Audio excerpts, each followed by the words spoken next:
Recientemente en SIDAC hicimos un estudio sobre la seguridad ciudadana y la justicia penal en México y encontramos que, sobresimplificando, podríamos decir que hay dos grandes problemas en el sistema penal mexicano. Es un sistema con problemas cualitativos, es un sistema muy injusto y por otra parte tiene problemas cuantitativos, además es muy ineficiente. Es injusto, es cuesta arriba para la defensa, el Ministerio Público ha acumulado muchos roles, tiene mucho poder incluso sobre el juez, y eso hace que tenga muchas ventajas frente a la defensa. Prácticamente basta la sospecha del Ministerio Público medianamente informada para que alguien sea procesado penalmente y muy seguramente llegue a un fallo condenatorio. Incluso un jurista español decía, a los mexicanos se les ocurrió algo que ni en el medioevo se les había ocurrido, que es tener prueba plena las actuaciones del Ministerio Público que hace ante sí mismo sin ningún control judicial y las lleva como prueba plena ante un proceso penal. En estos 15 años que se ha señalado como prioridad la seguridad pública por parte del gobierno y también de la ciudadanía, que el 60-65% señalan que el problema social primordial es la seguridad pública, incluso por encima del empleo. Se han dedicado muchos recursos, se ha cuadruplicado en algunos casos el presupuesto, se han tomado medidas principalmente de sanción. En solo 8 años hemos duplicado a la población penitenciaria. Antes éramos un país que hacía un uso moderado de la prisión, solo 70 por cada 100.000 habitantes en México estaban en prisión, comparado con la Unión Soviética o Estados Unidos, que tiene 600 por cada 100.000 habitantes, y sin embargo en tan solo 8 años México tiene actualmente 210 reclusos por cada 100.000 habitantes. Hay 220.000 personas en prisión el día de hoy en México, y a pesar de que se ha duplicado las personas en prisión, los mexicanos no sentimos el doble de seguros. Se ha hecho un uso irracional de la política pública, una política criminal muy represiva. No se ha privilegiado la prevención, sino que se le ha dado mayor preferencia a la cárcel. Y bueno, hay muchos casos que lo ilustran. De hecho, si el sistema mexicano fuera un negocio, habría que quebrarlo 3 veces al año, porque es insostenible. Todos los días en México se destinan 27 millones de pesos a la manutención de reclusos. Un ejemplo para ilustrar la severidad de la legislación y lo irracional de las políticas públicas: 3 jóvenes entran en una farmacia, roban un desodorante, son atrapados al salir de la farmacia, son llevados a la justicia, y como el legislador ha sido muy severo con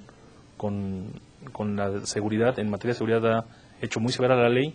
esas personas resultan que han cometido ante la legislación un delito grave, porque eran 3, se asume que hay una asociación para delinquir. Por otra parte, se cometió ya en una de las 26 modalidades que hacen grave a un robo, como es la nocturnidad. Entonces se plantea que esas personas han cometido un delito grave, y también por ley, porque el juez no tiene mayor injerencia, se les decreta prisión preventiva, es decir, estarán en prisión durante su proceso, aunque legalmente sean inocentes hasta el momento que sean condenados, ellos permanecerán en prisión por haberse robado este desodorante. Entonces es irracional, porque al final del proceso el juez, evaluando el caso, verá que realmente no es una asociación delictuosa, verá que realmente la nocturnidad no fue relevante para el éxito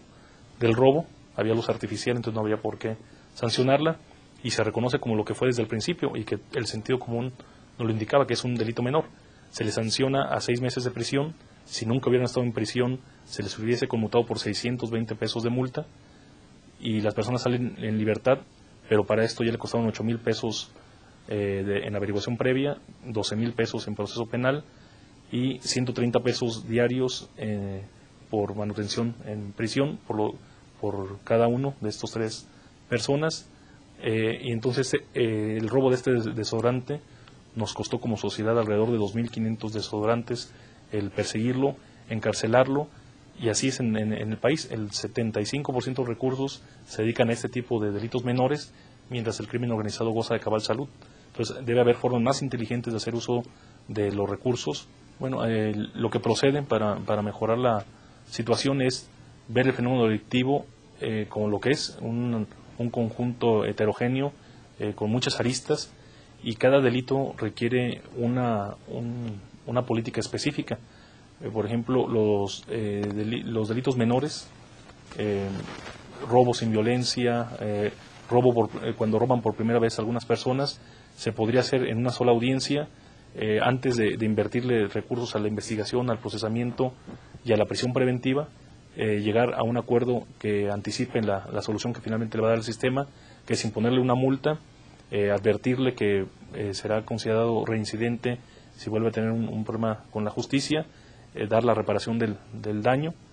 Eso solucionaría en pocos minutos un caso que actualmente le dedicamos demasiados recursos, distraemos a los investigadores, distraemos a los jueces, y entonces sería una salida más factible.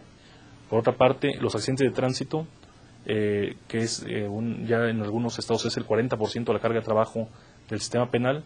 también se puede hacer una audiencia para reparar el daño, que finalmente lo que quieren las personas involucradas en un accidente de tránsito, y además prevenirlo, porque muchas veces se va a la materia penal porque no cuentan con seguro de daño contra terceros, a cerciorarse que todas las personas tienen ese seguro para disminuir la incidencia de este tipo de casos penales. Los casos menores con violencia, por ejemplo, intrafamiliar, cuando usted no llega a niveles, por supuesto, de lesiones o de cuestiones más graves, pues ¿qué necesitarán más esas familias? Un trabajador social, un psicólogo que acompañe al manejar la violencia en esa familia, reconstruir el tejido social, o una sala llena de abogados determinando cuál de los miembros de la familia es el delincuente. Bueno, la reforma que se ha promulgado en junio del 2008 es fundamental, quizás es una de las más importantes en los últimos 100 años al sistema de justicia. Implica un salto cuántico porque se busca atender los dos problemas, la parte cualitativa, tratamos de hacer un sistema más justo, el que corresponde a una sociedad democrática, plural, que ve en la dignidad de la persona y con todos sus derechos una prioridad. Se adopta un sistema acusatorio en el que se ve equilibrios, garantías, donde ya los casos no se van a resolver en la penumbra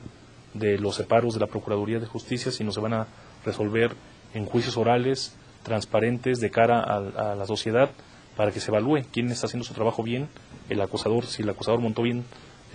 armó bien su caso, y el juez si ha sido imparcial, transparente, si el defensor está dando una debida asesoría y gestionando bien el caso, una defensa pública sólida, que también es parte de la reforma. Entonces se busca la parte cualitativa, un sistema acusatorio, y también se busca la parte cuantitativa, salidas alternas. De la reforma constitucional hay un punto oscuro que es lamentable, que es que se establece un régimen de excepción contra la delincuencia organizada. El gobierno no se atrevió